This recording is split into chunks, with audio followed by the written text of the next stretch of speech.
Dans cette séquence, nous allons voir grâce à Géoplan comment une courbe évoluer lorsque l'on veut représenter f de x plus t, c'est-à-dire un principe de composition. Donc vous voyez que sur le dessin, hop, je décale un peu pour qu'on voit, en noir, nous avons représenté la fonction sinus x. Et en violet, nous avons représenté la fonction f de x plus t, c'est-à-dire tous les x ont été remplacés en x plus t.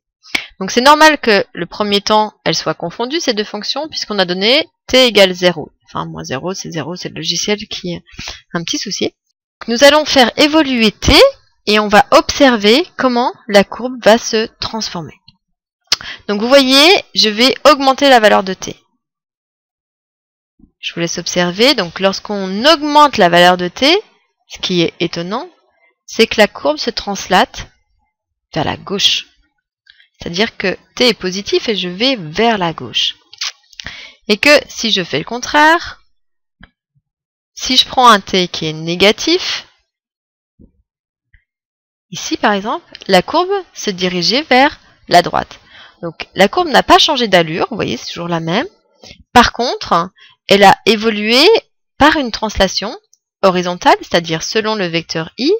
Et ce qu'il faut retenir, c'est que si t est positif, par exemple celui-là, ici vous voyez t égale 2, donc on s'est décalé de 2 carreaux vers la gauche, c'est-à-dire qu'on a représenté f de x plus 2, translation de 2 carreaux vers la gauche.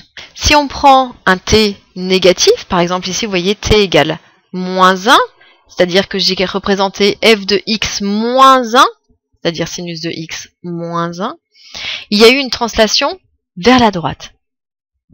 Donc ça c'est très très important au niveau de la représentation graphique pour la suite.